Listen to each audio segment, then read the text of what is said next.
بسم اللہ الرحمن الرحیم۔ میں ہوں محمد ضیاء الحق نقشبندی، پروگرام دین و دنیا کے ساتھ حاضر خدمت ہوں۔ آج ہمارا موضوع ہے گداگری۔ یہ ایک ایسی لعنت ہے جس کے بارے میں اللہ کے نبی صلی اللہ علیہ وسلم نے فرمایا کہ بروز قیامت ایسے لوگ ہوں گے جن کے چہرے پہ گوشت کے پیس نہیں ہوں گے، یعنی کہ گوشت کا نام و نشان نہیں ہوگا، ہڈیوں کا ڈھانچہ ہوگا، اور اس بندے کا قصور کیا ہوگا کہ وہ بلا وجہ مانگتا ہوگا۔ پیسہ اس کے پاس ہوگا لیکن وہ مانگنے والا ہوگا، وہ عادی مجرم ہوگا، بھیک مانگنے والا ہوگا۔ اور کریم آقا نے یہ بھی ہمیں فرمایا کہ جو دینے والا ہاتھ ہے وہ لینے والے سے اچھا ہے۔ اللہ کے نبی کے پاس ایک صحابی آئے تو انہوں نے بھی اسی طرح کا ایک معاملہ اپنا فرمایا یا اللہ کے نبی نے دیکھا تو کریم آقا نے اس کو کہا کہ تیرے پاس کیا ہے؟ اس نے کہا کہ یہ مال ہے۔ تو اللہ کے نبی نے فرمایا کہ یہ کچھ پیسے، یعنی جو مال کچھ ہے، اس سے گھر والوں کو دینے جاؤ، یعنی کہ جو گھر کا سرکل جس سے چل سکے چند دن کے لیے، اور باقی جو پیسے ہیں وہ میرے پاس لے کے آؤ۔ تو اللہ کے نبی نے پھر وہ میں مختصر بتا رہا ہوں کہ جو کلہاڑی ہے وہ اپنے ہاتھ سے بنا کر دی، اور وہ دیکھیے کتنی برکت ہو، کتنی خوش نصیب و کلہاڑی ہوگی۔ تو پھر ساتھ اللہ کے نبی نے یہ بھی فرمایا کہ جاؤ جنگل میں نکل جاؤ، وہاں جا کے درخت کاٹو، اور 15 دن تک ٹائم فریم بھی دیا کہ 15 دن تک مسلسل وہاں محنت کرو۔ اس ٹائم فریم دینے کا بھی مقصد یہ ہے کہ جب آپ نے کام کرنا ہے تو پوری دل جمی کے ساتھ کرنا ہے۔ یہ نہیں کہنا کہ جی بچے یاد آ رہے ہیں، بیوی یاد آ رہی ہے، جب پیسے پاس ہوں گے تو سب کچھ ٹھیک ہو جائے گا۔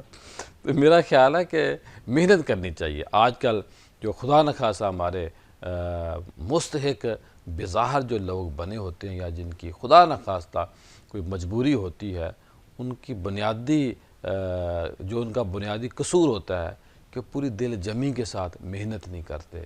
یہ 8 گھنٹے انگریز کام کر سکتا ہے، ہمیں تو 16-18 گھنٹے کام کرنا چاہیے۔ ہاں اگر 8 گھنٹے بھی کام کیا جائے تو بہت کام ہوتا ہے، لیکن بدقسمتی سے ہم کام کرتے نہیں۔ تو آج جو موضوع ہے گداگری، اس موضوع کے لیے ڈاکٹر فلک شیر فیضی صاحب ماشاءاللہ ڈاکٹر بھی ہیں، پی ایچ ڈی لیکچرار بھی ہیں، اور بڑے اچھے لیول پہ لٹریچر بھی ماشاءاللہ اپنا چھاپ رہے ہیں، کتابیں بھی لکھ رہے ہیں۔ ڈاکٹر صاحب آپ کی آمد کا بہت شکریہ۔ بہت شکریہ، ویلکم۔ ان کے ساتھ موجود ہیں مفتی شاہد محمود مدنی صاحب، کنز الایمان بیکن سکول ان کا ادارہ ہے، ماشاءاللہ 80 کے قریب یا 80 سے زیادہ ان کی سکول کی برانچز کا نیٹ ورک پورے پنجاب میں پھیلا ہوا ہے، اور یہ نیٹ ورک انشاءاللہ باقی صوبوں کو بھی جاتا ہوا وہاں بھی برانچیں کھلتے ہوئے میں دیکھ رہا ہوں۔ تو مفتی صاحب آپ کی آمد کا بہت شکریہ۔ ان کے ساتھ موجود ہیں حضرت علامہ پیر طریقت رہبر شریعت پیر بشیر احمد یوسفی صاحب۔ آپ پہلے بھی ان کو ہمارے پروگرام میں دیکھتے ہیں، سنتے ہیں، اور یہ باتیں ہمیں سمجھاتے ہیں۔ پیر صاحب آپ کی آمد کا بہت شکریہ۔ ڈاکٹر فلک شیر فیضی صاحب، آج کا موضوع آپ کے سامنے ہے، کیا فرمائیں گے گداگری کا جو لفظی معنی ہے، مطلب ہے، مفہوم ہے، یہ کیا ہے؟ گداگری اردو، عربی اور فارسی میں اس کا معنی یہی ہے کہ مانگنا اور کسی سے لینا، مادی طور پر یا مالی طور پر کسی سے لینا۔ تو اس کا مفہوم میں 2 چیزیں آپ کے سامنے رکھتا ہوں کہ بعض لوگ ہیں جو پروفیشنل طور پہ گداگری کرتے ہیں، اور بعض وہ ہیں جو مجبوری میں کرتے ہیں۔ تو اب یہ فرق کیسے واضح ہوگا، اس کی ہمیں ضرورت ہے، اس پر ہم گفتگو کریں گے۔ جو پروفیشنل لوگ ہیں وہ بھی جو حقیقی معنوں میں ضرورت مند لوگ ہیں، ان کی جو ہے وہ ضرورت کو پورا نہیں کرتے، ہونے نہیں دیتے، جس وجہ سے یہ بگاڑ ہے۔ تو گداگری کا مفہوم ایک یہ بھی ہے کہ لوگ مانگنے والے وہ پروفیشنل طور پر مانگتے ہیں، بعض بچوں کو، بعض عورتوں کو جو ہے وہ تیار کرتے ہیں، ان کا لباس جو ہے وہ پھٹا پرانا وہ پہنا کر لوگوں کو شو کرا رہے ہوتے ہیں ہم بہت غریب ہیں۔ تو یہ معاشرے میں ایک بیماری ہے۔ اس بیماری کے سدباب کے لیے آپ نے بہت عمدہ ٹاپک موضوع لیا ہے۔ بہت شکریہ۔ اس پر 3 حدیثیں میں پیش کروں گا، چھوٹی چھوٹی ہیں۔ جی ایک تو وہ جلدی حدیث سے جو آپ نے صحیح بخاری کی ہے، اس کا دوسرا پہلو یہ ہے کہ نبی کریم صلی اللہ علیہ وآلہ وسلم نے فرمایا کہ گدہ گری یعنی کہ بلا وجہ مانگنے والا جو شخص ہے وہ قیامت کے روز اللہ تعالیٰ اس کے چہرے پہ وہ داغ گوشت کا جو لوتھڑا ہے اس طرح کا داغ ہوگا، لوگ اس کو دور سے پہچانیں گے کہ یہ بندہ جو ہے وہ بلا وجہ لوگوں سے مانگتا تھا اور محنت نہیں کرتا تھا۔ دوسری حدیث یہ صحیح بخاری کی ہے، نبی رحمت صلی اللہ علیہ وسلم نے فرمایا کہ اس شخص سے وہ بندہ بہتر ہے، وہ شخص بہتر ہے کہ جو بندہ اپنے کندھے پہ گٹھریاں اٹھا کر جو ہے وہ محنت کرے۔ تو وہ بندہ جو بغیر ضرورت کے مانگ رہا ہے، بغیر مجبوری کے مانگ رہا ہے، اس سے بہتر مزدور بہتر ہے، مزدور بہتر ہے، جس کے ہاتھوں پہ بظاہر تو نشان ہیں لیکن وہ بہتر ہے مانگنے والے۔ اس پر میں اس کی وضاحت کرتا ہوں ایک اور حدیث سے بھی کہ وہ شخص بہتر، آپ نے اشارہ دیا ہے کہ مانگنے سے بہتر یہ ہے کہ تم خود اپنی بوڑی اٹھا لو، خود جو ہے وہ گٹھلیاں اٹھا لو اور محنت کر لو۔ نبی رحمت صلی اللہ علیہ وسلم کے پاس وہ شخص آیا تو آپ نے ہاتھ جو تھے وہ چھپا رہا تھا، آپ کی بارگاہ میں آیا تو آپ نے فرمایا یہ کیا کر رہے ہو؟ اللہ تو عرض کر رہا ہے کہ میرے ہاتھ آلودہ ہے، گندے ہیں۔ اللہ تو آپ نے فرمایا کہ کرو نا جی سامنے، ایسے کیے تو آپ نے ان کو ہاتھوں کو چوما کہ اس پر وہ جو مزدوری کے داغ لگے ہوئے تھے، ان ہاتھوں نے مزدوری کی ہے تو ان کو چوما۔ اور یہ آپ صلی اللہ علیہ وسلم کا ایک بڑا میسج بھی ہے، قوم کو یہ میسج ہے، امت کو یہ میسج ہے کہ محنت کریں بلا وجہ۔ اور تیسری حدیث اور آخری کہ آپ نے فرمایا کہ 3 جگہ پہ 3 لوگوں کے علاوہ مانگنا جو ہے وہ یہ گناہ ہے اور منع کیا ہے۔ وہ شخص کہ جس انتہائی مجبوری میں ہو اور غریب ہو، صحیح، اور مفلسی کا لفظ ہے حدیث پاک میں۔ دوسرا جو انتہا درجے کا مقروض ہو، اور تیسرا وہ شخص جو ہے وہ کہ جسے اتنی مجبوری لاحق ہو گئی کہ وہ بندہ صبح اسے پتہ نہیں کہ میں اگلا کھانا کہاں سے کھاؤں گا۔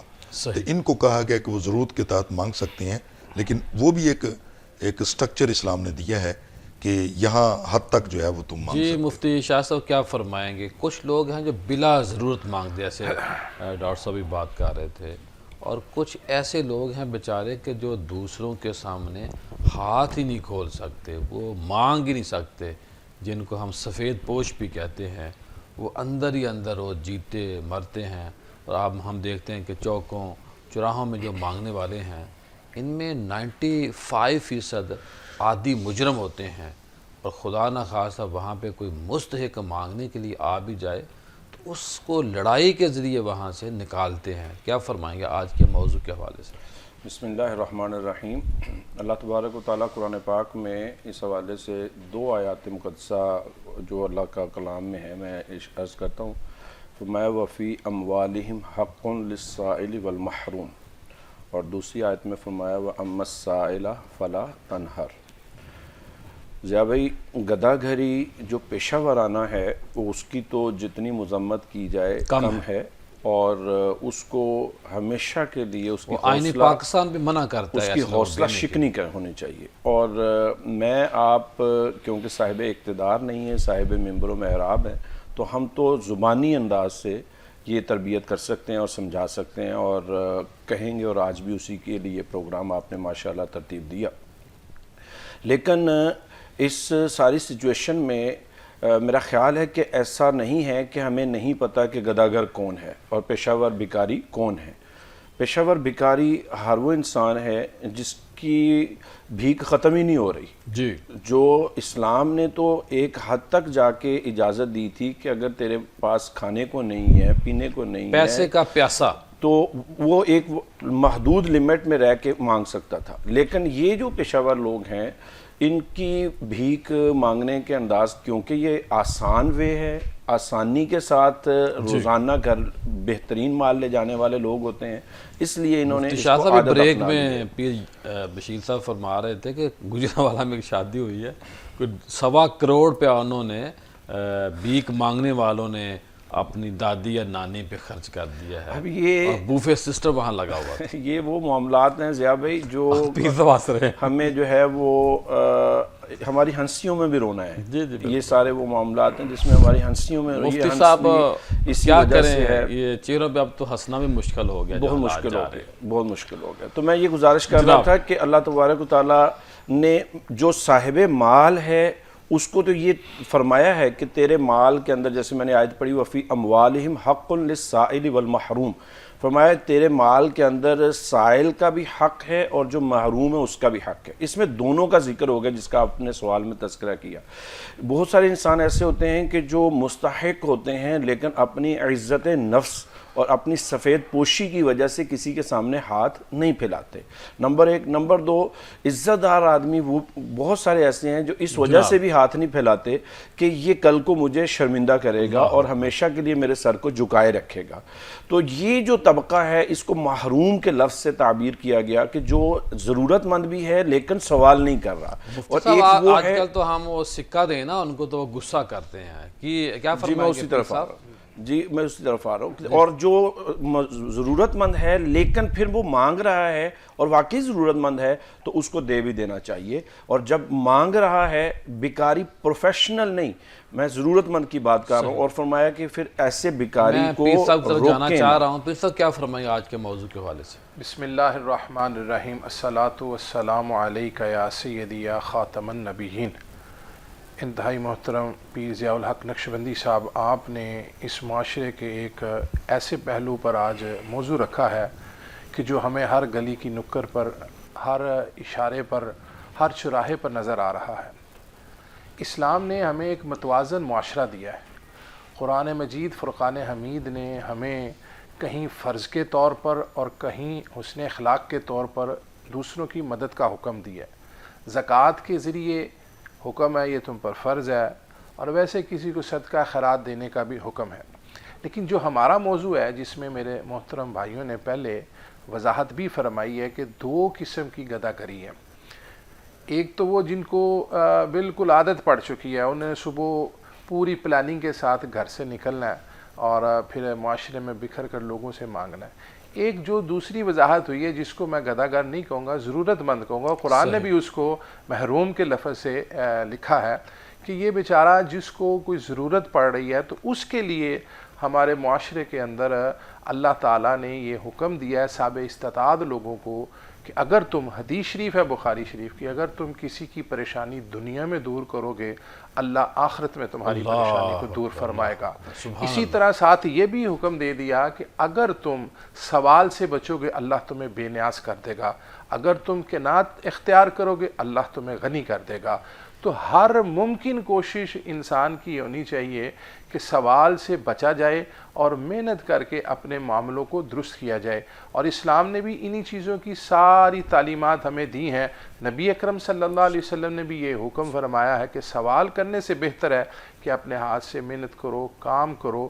جب تم یہ کام کرو گے تو اس کی برکت سے معاشرے کے اندر تمہارا مقام بھی بنے گا. اور یہ بھی ہمیں اپنے اندر اعتماد پیدا کرنا چاہیے کہ ہمارے آقا صلی اللہ علیہ وسلم نے جو ہر کام اپنے ہاتھ سے کر کے دکھایا ہے، اگر ہم زندگی کی ساری چیزیں اپنے سامنے رکھ لینا تو ہمارے پیارے کریم آقا صلی اللہ علیہ وسلم نے اپنے کپڑوں کو پیوند لگایا.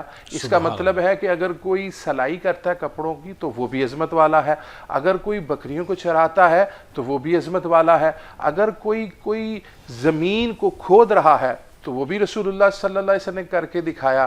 اگر کوئی کام کاج میں مصروف ہے تو یہ سارے عمل سفر کرتا ہے وہ بھی عبادت ہے. یہ سارے معاملات ہمارے آقا صلی اللہ علیہ وسلم نے ہمیں خود کر کے دکھائے. خود بھی آپ تجارت کے لیے سفر فرماتے تھے. تو اگر ہم یہ سارے معاملات اپنے سامنے رکھ لیں گے تو پھر ہمیں یہ گداگری کا جو پہلو ہے یہ معاشرے سے بہتر ہوتا نظر آئے گا.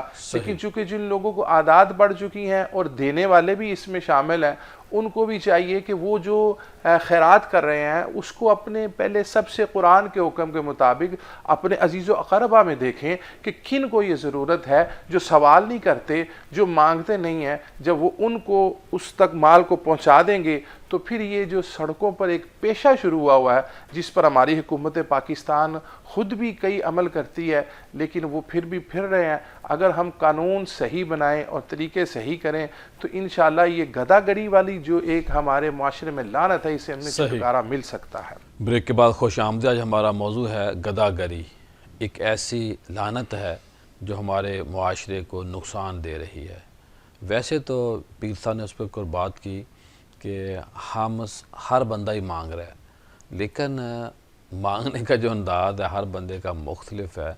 بالخصوص آج ہم نے بات ان کی ہے اور مزید ہم کریں گے کہ جو سسٹم کو تباہ و برباد کر رہے ہیں، جو جرائم کا اضافہ بنتے ہیں یہ لوگ، ان لوگوں کی وجہ سے ٹریفک کے نظام میں خلل واقع ہوتا ہے۔ لوگ سو رہے ہوتے ہیں تو یہ بیل دے دیتے ہیں، چھوٹے چھوٹے انہوں نے اسپیکر لگائے ہوتے ہیں اپنے، اور پھر ان لوگوں کی وجہ سے جب ان کو پورا نالج ہو جاتا ہے کہ فلاں گھر کی کیا کنڈیشن ہے، تو اس کے بعد بڑے واقعات بھی ہمیں سننے کو ملتے ہیں، اور فیک لوگ زیادہ ہوتے ہیں۔ اور پھر ایک ایسی، اگر ان کو کہا جائے نا کہ کل آپ میرے دفتر آ جائیں، آپ یہ ابھی میرے ساتھ چلیں، تو آپ کتنے پیسے جی میں آپ کو سیلری پہ رکھ لیتا ہوں، وہ نہیں کرتے۔ میں ایک ایسے بھیک مانگنے والے کو دیکھتا ہوں کہ 25 سال سے وہ جو بڑے روڈ ہیں وہ اللہ معاف فرمائے وہ کراس کر رہا ہوتا ہے، تو اس کا ایک پورا اپنا طریقہ کار ہے۔ یہ بہت لمحہ فکریہ ہے۔ ہم تو اعلیٰ پیمانے کی زندگی گزارنے والے مسلمان ہیں، ہم تو مانگنے والے نہیں تھے، ہم تو دینے والے تھے۔ اللہ کے نبی صلی اللہ علیہ وآلہ وسلم نے ہمیں اچھی زندگی گزارنے کا حکم دیا ہے، لوگوں کو دینے والا بنایا ہے، نہ کہ لینے والا۔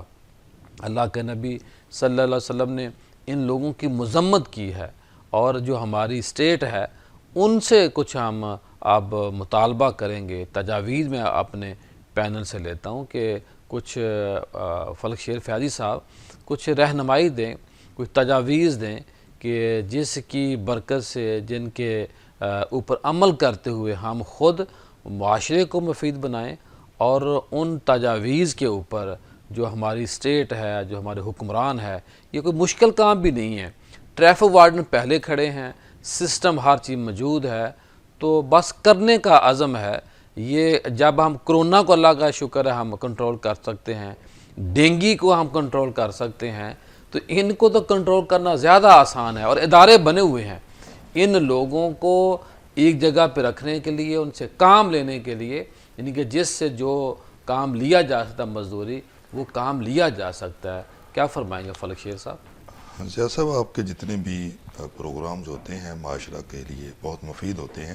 ان میں سے ایک یہ بھی ہے کہ پاکستان میں یہ بیماری چونکہ بڑھ رہی ہے، اور شرم آتی ہے ہمیں، چونکہ دوسرے ملک میں ہم جب جاتے ہیں تو یہ حالات دیکھتے ہیں۔ پاکستان گورنمنٹ سے گزارش یہ ہے کہ ان کا سدباب کرنے کے لیے وہ اصول اپنائے، اور ان کو ایجوکیٹ کیا جائے، یا ان کو روکا جائے، جیسے بھی کہ جس طرح ایک SHO کورونا کے دنوں میں جو آپ نے بات کی ہے کہ دکانیں بند کرا سکتا ہے، ابھی لاک ڈاؤن جو ہوا ہے اسموک کے لاک حوالے ڈاؤن سے، کروا سکتا ہے وہ، تو کیا وہ مقامی جگہ، مقامی SHO ہے، وہ ان لوگوں کو جو ہے وہ نہیں باز کروا سکتا ہے؟ بہرحال توجہ دینے کی ضرورت ہے۔ جی ایک رائے یہ ہے، آخری رائے میں پیش کرتا ہوں، کہ یہ جو لوگ ہیں یہ چند ہیں، اور عموماً آپ دیکھیں گے وہ یہ لوگ ہیں جو جگی سے اٹھے ہوئے ہیں، اور یہ جو اچھے خاندان سے ان کا تعلق نہیں ہوتا، اور یا وہ خریدے ہوئے لوگ ہیں، تو یا وہ لوگ ہیں جو بچے لاوارث ہوتے ہیں، یہ ان کو اتنے اٹھا لیتے ہیں، بدبخت ہوتے ہیں کہ انہیں رشتوں کا جو تقدس ہے نا،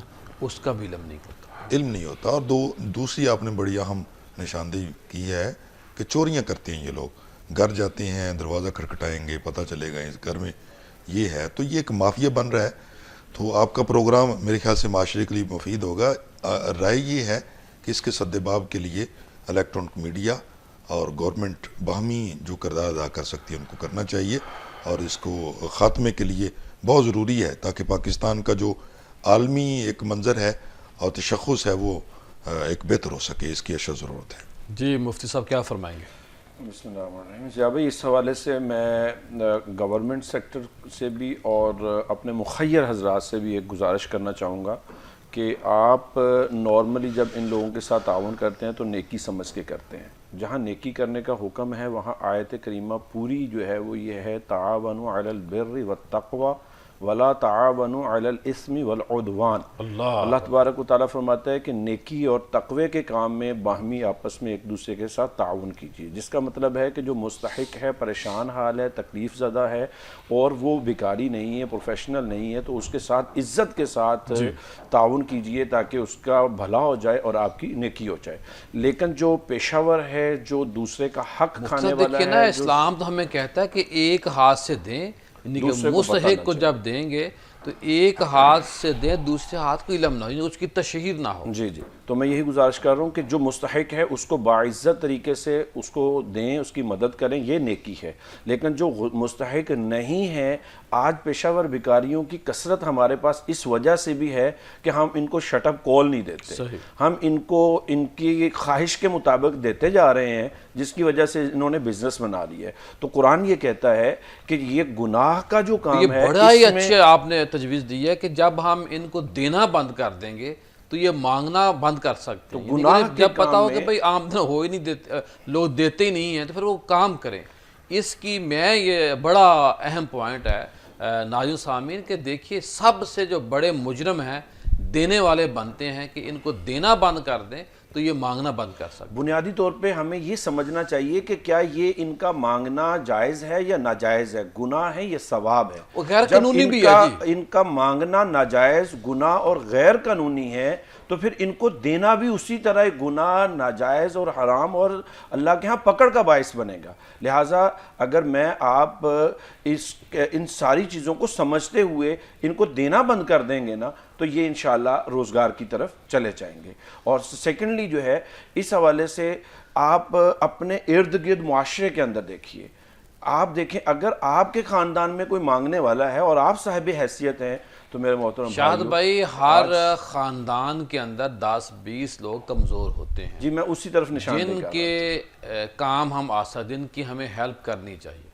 میں اسی طرف نشاندہی کر رہا تھا کہ اگر میرے خاندان کے اندر، ہمارے خاندان کے اندر ایک بندہ بھی کوئی ایسا ہے تو اگر وہ مانگنے پہ مجبور ہو گیا ہے تو پھر ہمیں غور کرنا ہوگا کہ میں اس میں خود تو نہیں کہیں اس کا کردار اس کو اس راہ پہ لے کے چلنے والا. اللہ نے اس سوال پکڑ کر لی تو ہمیں جو ہے وہ اپنے معاشرے میں، اپنے خاندانوں میں، اپنے ارد گرد ایک دیہات کا رہنے والا، اپنے دیہات کے اندر ایک محلے دار، اپنے محلے کے اندر اگر چند مخیر حضرات مل کے اس چیز پر پلاننگ کر کے کام کریں گے تو یہ اسٹیٹ پتہ نہیں کرے یا نہ کرے، ہم سب مل کے یہ ختم کر سکتے ہیں. اور جہاں تک اسٹیٹ کا معاملہ ہے، خدا را آپ چھوٹے چھوٹے معاملات میں جہاں ریٹ کو چیلنج کرنے کے نام پہ سب کچھ کرتے ہیں اور ریٹ کو بحال کرتے ہیں، تو یہ بھی آپ کی ریٹ چیلنج ہوتی ہے کہ قانون کو آپ کے نظروں کے سامنے انہوں نے اڑایا ہوتا ہے.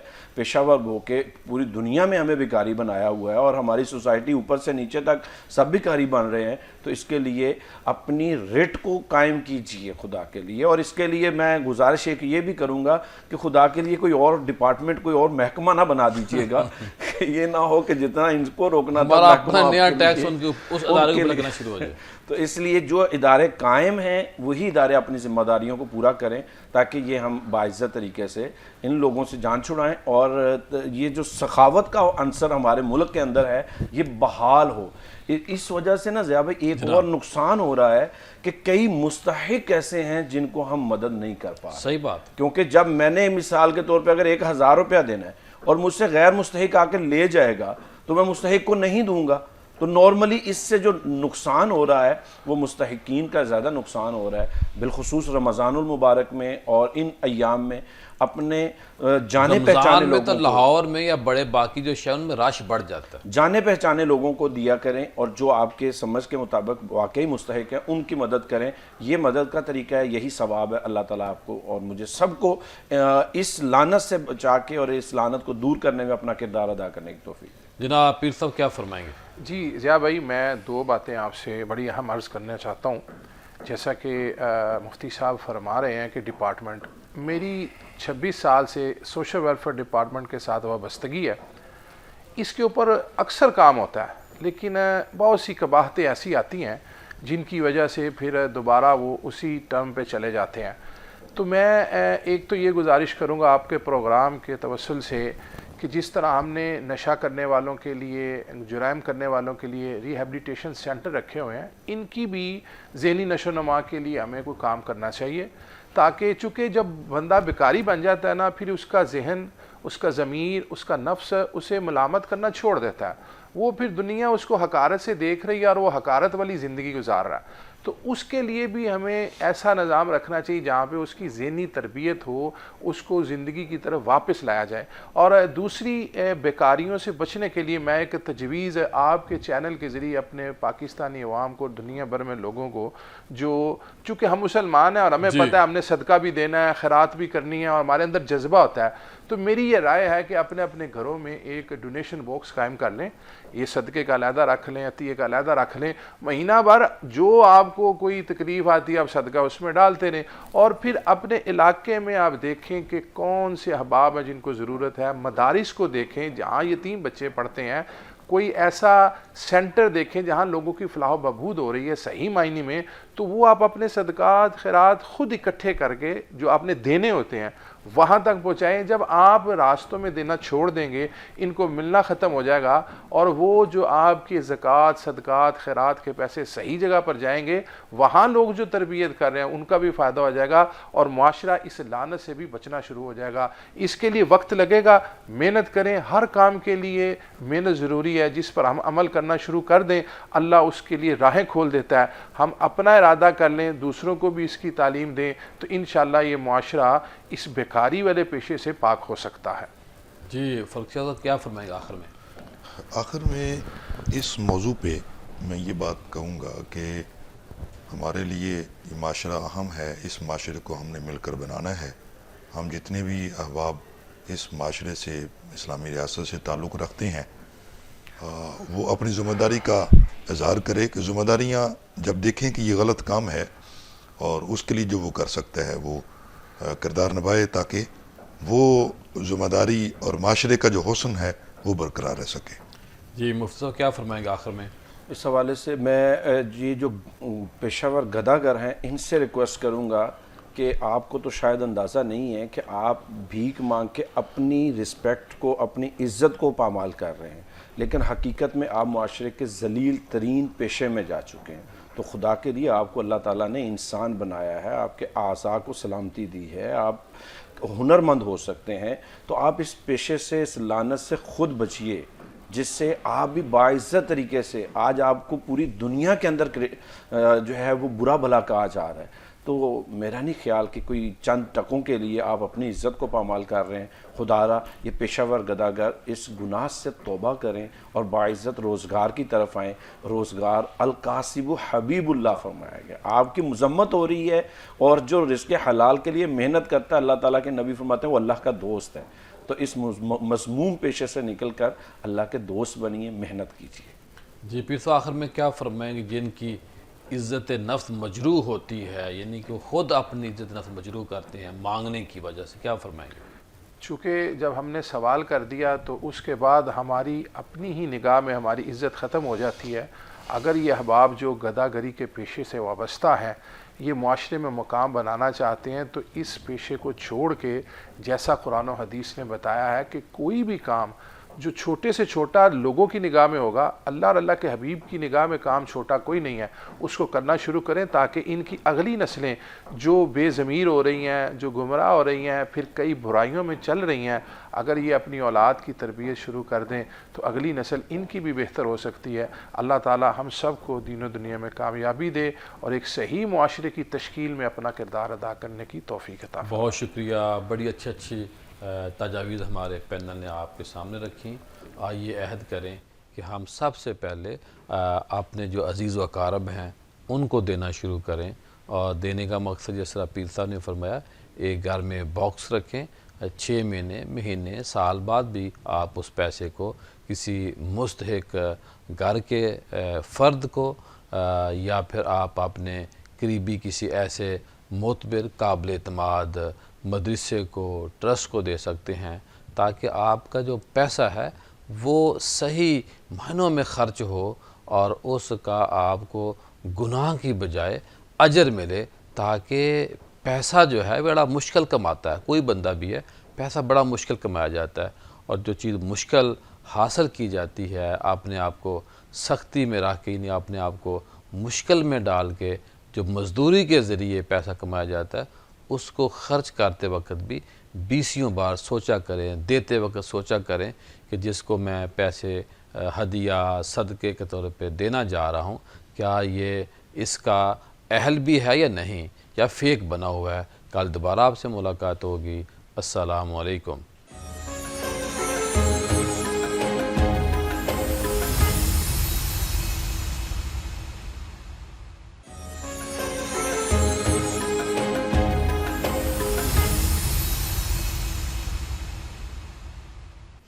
بریک کے بعد خوش آمدید۔ آج ہمارا موضوع ہے گداگری، ایک ایسی لعنت ہے معاذ اللہ جس نے ہمارے معاشرے کو دیمک کی طرح چاٹ لیا ہے، کھا گیا ہے۔ یعنی کہ جو بیچارے مستحق ہیں وہ کسی کے سامنے ہاتھ نہیں کھول سکتے، اور جو عادی مجرم ہیں، جو منشیات فروش ہیں، جو ایک پورا مافیا ہے اور جس میں پورے خاندان انوالو ہیں۔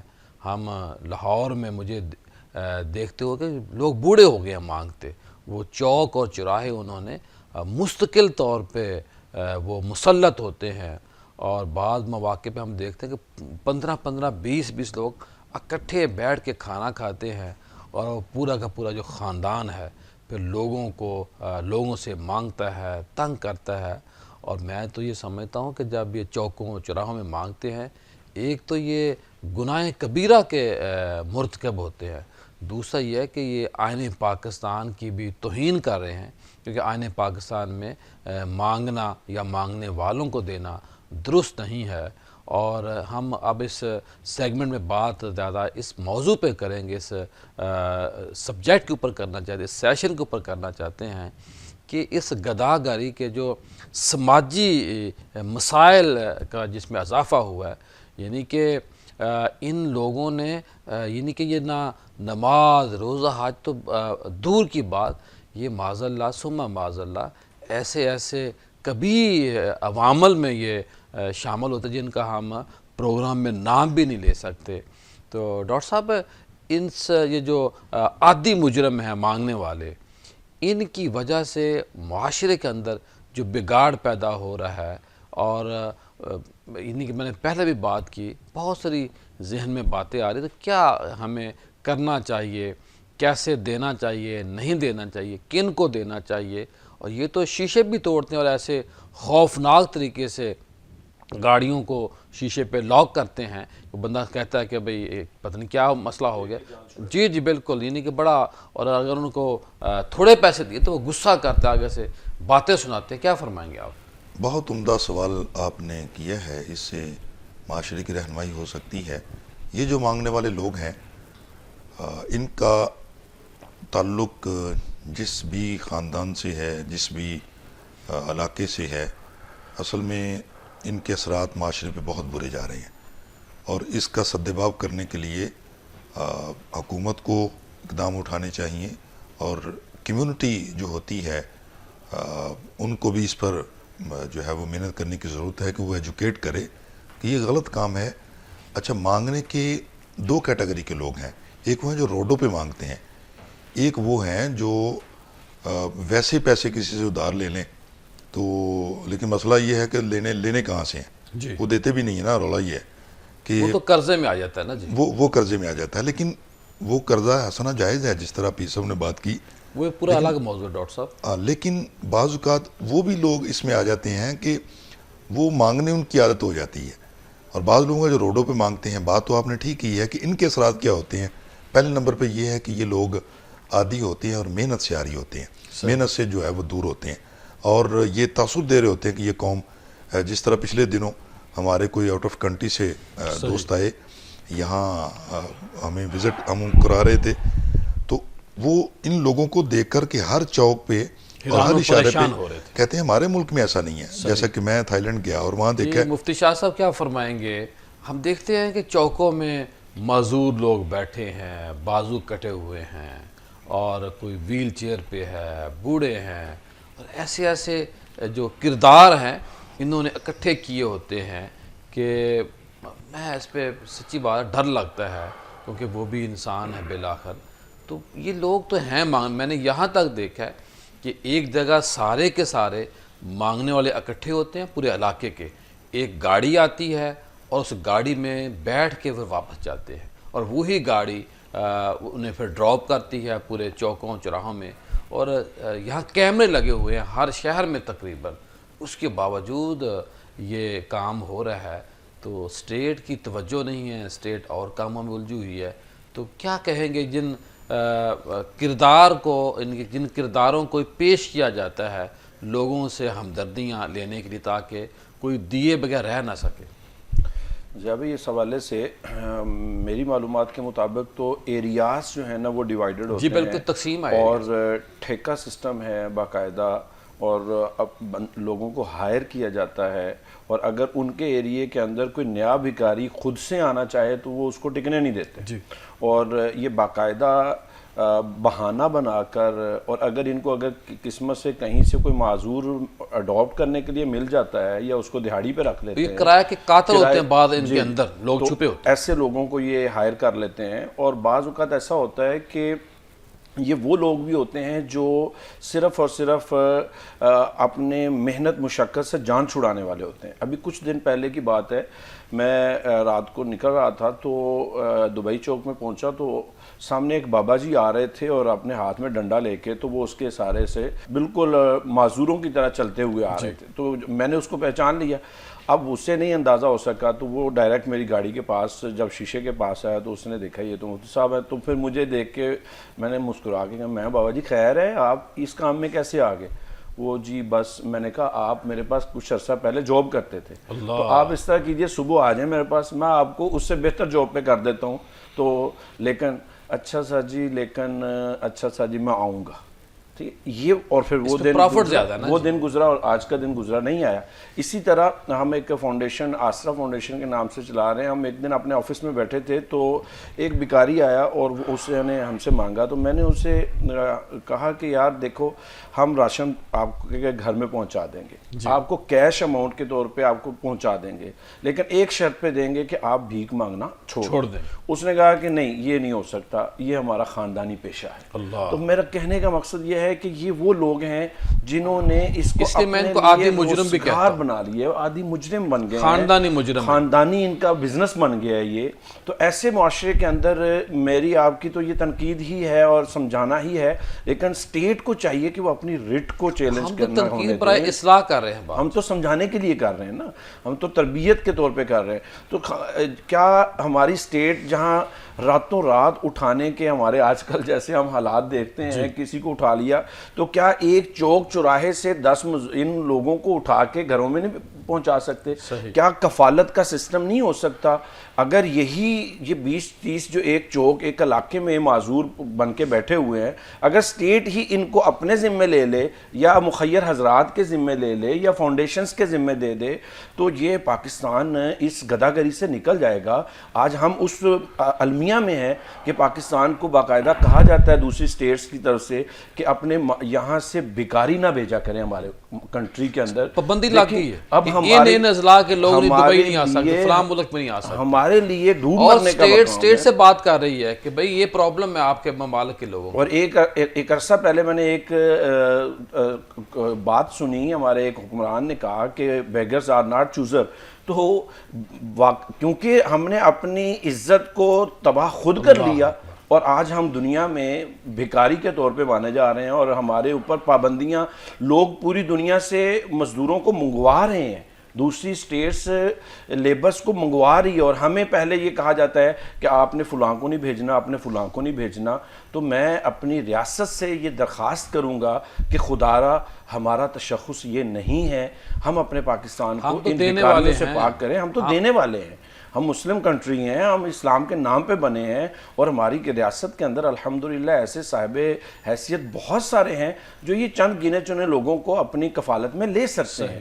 تو خدا کے لیے پاکستان کے امیج کو بہتر کیا جائے. پیر صاحب کیا فرمائیں گے, ہم ایسے کردار بھی دیکھتے ہیں مانگنے والوں کے کہ وہ مزدور ہوتے ہیں, وہ رینگ رہے ہوتے ہیں زمین کے اوپر, تو جب کوئی بندہ ان کو کھڑا کرتا ہے ڈانٹ ڈپٹ سے تو وہ چلنا بھی شروع کر دیتے ہیں. یعنی کہ وہ شرعی اور حقیقت میں معذور نہیں ہوتے لیکن بنے ہوتے ہیں. اس طرح ان کا جو لباس ہے وہ عجیب و غریب قسم کا ہوتا ہے, پٹیاں سر پہ باندھی ہوتی ہیں.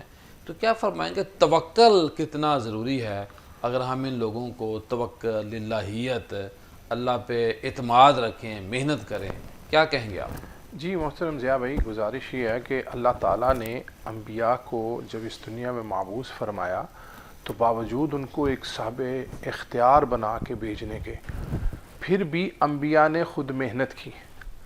حضرت داؤد علیہ السلام کا ذکر آپ قرآن مجید میں پڑھتے ہیں, حدیث میں پڑھتے ہیں کہ ایک بڑے حکمران اور بادشاہ کے طور پر وہ دنیا میں تھے, لیکن اس کے باوجود اپنے لیے وہ ذرہ بنا کر محنت سے کمائی کرتے تھے اور اپنے لیے خوراک کا انتظام اپنے ہاتھ کی کمائی سے کرتے تھے.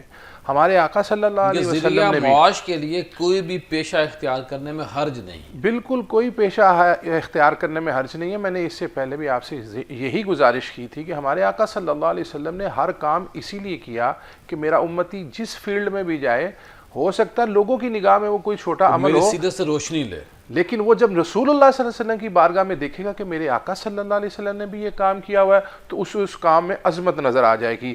نبی اکرم صلی اللہ علیہ وسلم نے تو حدیث شریف میں یہ بھی بات ارشاد فرمائی کہ اگر تم اپنے کندھے پر لکڑیاں اٹھا کے لاؤ اور اسے بیچ کے کمائی کرو, رزق کماؤ, تو اللہ کے نزدیک تم سوال کرنے والوں سے بہت افضل ہو. اور جیسے آپ نے فرمایا کہ ہمارے معاشرہ میں جو یہ معذوری کو اور دیگر طریقوں سے, تو یہ بات میرے بھائی کر رہے ہیں کہ ایک پورا گینگ بن چکا ہے.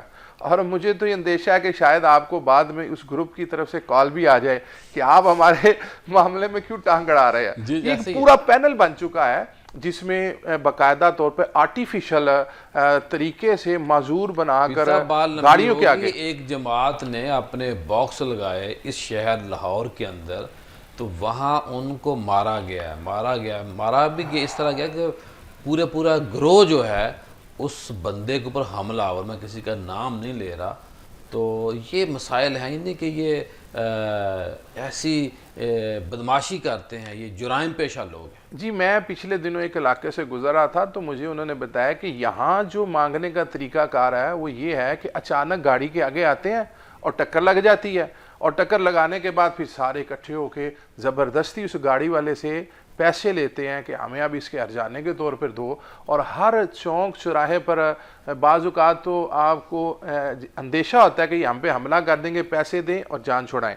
اسی طرح جو بات ابھی میرے محترم بھائی صاحبان سڑک پہ بیٹھے تو سامان گر گیا جی میرا, رو رہا ہوتا ہے, بچے دائیں بائیں ان کے بڑے لوگ بیٹھے ہوتے ہیں. یہ تو ہم پاکستانی معاشرے میں نا, جیسے میرے بھائیوں نے بھی بات کیا بیرون ملک میں, آپ یقین کریں کہ ہم بیرون ملک میں پاکستانی اس بات سے بھی بہت زیادہ پریشان اور ذلت کی طرف جا رہے ہیں کہ یہ جہاں جاتے ہیں. اب آپ دیکھیں اللہ کے گھر کتنی مقدس جگہ ہے, وہاں پہ بھی کھڑے ہو جاتے ہیں مانگنے کے لیے, بسوں میں کھڑے ہو جاتے ہیں. تو یہ وہ لوگ ہیں جن کو عادت بنی ہوئی ہے کہ انہوں نے اپنی زندگی کو مانگ کر ہی گزارنا. لیکن جب انسان اللہ پر توکل کر لے گا اور اسے کام میں کوئی آر محسوس نہیں ہوگی, تو پھر اس کو 1 روپیہ محنت کر کے کمایا ہوا بھیک کا 1000 روپیہ بھی جو ہے نا وہ 1 روپیہ افضل نظر آئے گا. لیکن اس کے لیے اپنی تربیت کی ضرورت ہے. معاشرے کے اندر قرآن و حدیث کی جو ہمیں زندگی نے گزارنے کی جو نصیحتیں ہیں, جب ان تک پہنچائیں گے لوگوں کو پتہ چلے گا کہ اللہ نے کام میں کتنی عظمت رکھی ہے. آقا علیہ الصلوۃ والسلام نے, جیسے ابھی آپ نے ایک بات ارشاد فرمائی کہ نبی اکرم صلی اللہ علیہ وسلم نے وہ ہاتھ چومے جن ہاتھوں پر محنت کی وجہ سے نشان پڑے ہوئے تھے. یعنی صحابہ اکرام رسول اللہ صلی اللہ علیہ وسلم کے ہاتھ مبارک چومتے ہیں, اور نبی اکرم صلی اللہ علیہ وسلم نے اس محنت کرنے والے کے ہاتھ چوم کر عظمت بتائی کہ مانگنے سے محنت کرنا بہت زیادہ. ہمارے جو ماشاءاللہ کریم آقا ہیں, انہوں نے جب بندہ مزدور محنت کرتا ہے تو اس کے بارے میں فرمایا کہ اس کی جو کمائی ہے, یعنی اس کا جو معاوضہ ہے, اس کا پسینہ خشک ہونے سے پہلے دے دو.